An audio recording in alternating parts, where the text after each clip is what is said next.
Good day, ladies and gentlemen. Welcome to another video na sasagot sa inyong mga G-Loan katanungan. First of all, maraming salamat po sa inyong patuloy na pag-subscribe sa ating channel. Tayo po ay nasa 46,000 subscribers na!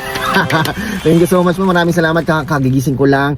At malamig ang panahon, malamig ang simoy ng hangin. Nahatid ko na yung mga bata sa school.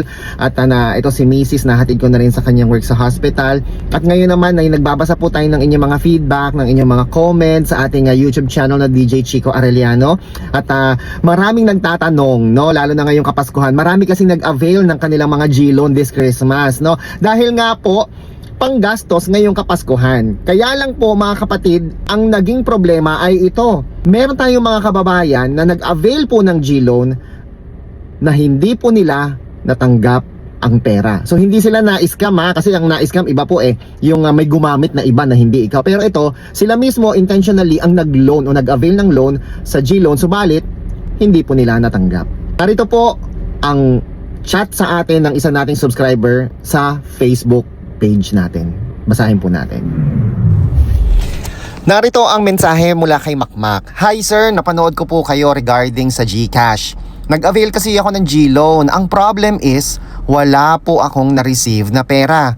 Pero may statement of billing na po. Paano po gagawin ko? Kinakabahan na po ako ng sobra. Umiiyak na din po ako. Maraming salamat Makmak sa iyong Makmak talaga. Makmak ng problema ngayon si Makmak. Maraming salamat Makmak sa iyong katanungan, no. Maraming salamat sa pag-inquire mo na yan. Alam mo Mak, nangyari din yan sa amin Yung nag-avail kami ng G-Loan, actually yung wife ko si Michelle, nag-avail kami ng G-Loan tapos we were waiting, we were expecting na darating o papasok na yung G-Loan amount due. Ay G-Loan fund disbursement. Kaya lang meron na yung billing, pumasok na yung SOA, pero wala pa rin yung pera. As in, di syempre kami, sabi within 24 hours or 2 to 3 hours, 2 to 3 hours, 2 to 3 days daw, ganon. Pero hindi kami mapakali Kaya alam mong ginawa namin, eto, share ko sa iyo Wala na ako ng mga screenshots kasi tsaka records, pero ganito yung ginawa namin. Pumunta ako sa GCash dashboard, GCash G-Loan dashboard. Pagpunta ko sa G-Loan dashboard, ini-screenshot ko yung dashboard, no, na meron kang loan. Tapos pumunta ako doon sa SOA, doon sa electronic statement balance. Doon sa basta sa dashboard makikita mo lang diyan. I-screenshot mo lahat ang pwede mong i-screenshot diyan. I-screenshot ko po 'yon. Pagkatapos no, naka-save na yung mga screenshots ko doon, pati yung amount due ko, kailan ako nag-avail, everything. Sumunod, nagpunta ako sa GCash transaction history, talagang wala kami nakita. Kasi makikita mo sa transaction history, di ba, na may mga pumasok na fund o may yung lahat ng transaction mo diyan sa GCash wallet mo. Kung totoong may pumasok sa iyong GCash wallet, dapat lilitaw yun doon, kaso wala.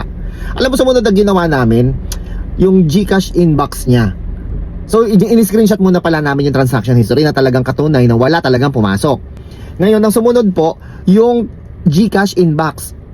Yung GCash inbox po namin inopen po namin at in-screenshot din po namin na wala talagang pumasok na message o G-Loan disbursement. Kasi makikita mo dun kung successful o failure o walang pumasok at all. Makikita mo dun na sorry na you failed, chururut, ganyan. Makikita mo lahat dun kung successful, no? Pati sa transaction history successful.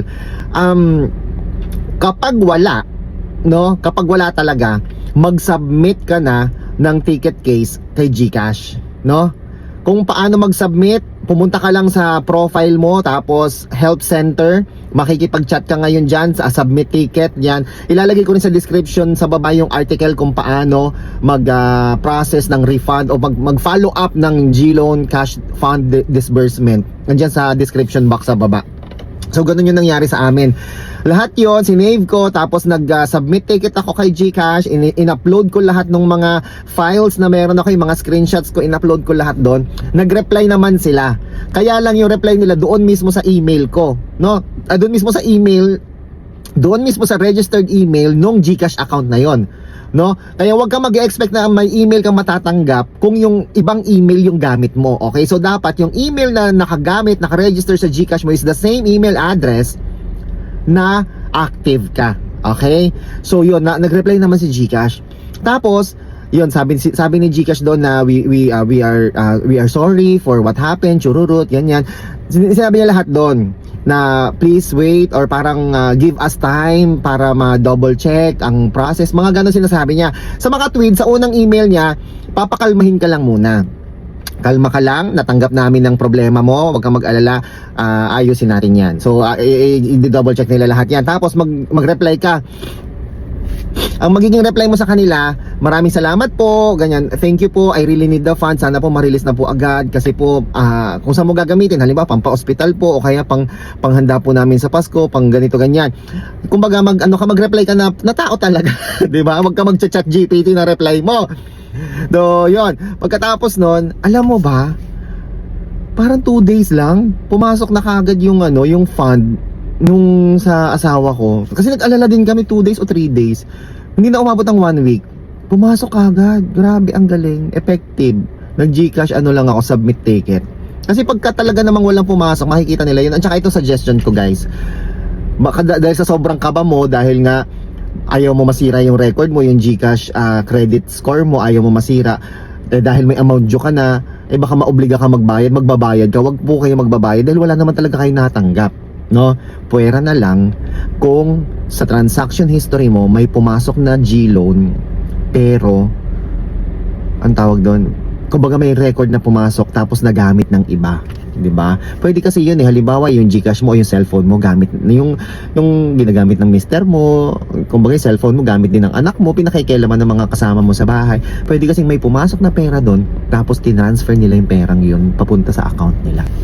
Okay, so ganun lang yung gagawin mo ha. Yung full article ng GCash follow up G-loan disbursement, cash disbursement nandiyan sa may description box sa baba. Okay, kalma ka lang, maayos yung problema mo. Kaya mga kaibigan, kung meron pa po kayong problema sa inyong GCash wallet, ayan, sa lahat ng may mga GCash wallet, please feel free to comment down below ang inyong pong problema, baka makatulong po tayo. At dahil sa mga pagpo-post ninyo ng mga problemang yan, pwede din tayo makatulong sa iba na nakakaranas din po ng kaparehong sitwasyon po ninyo, no? Sa Maya wala naman ako masyadong encounter na ganyan kasi hindi ko masyadong ginagamit. Ako po si Chico, enjoy the rest of the day and God bless po.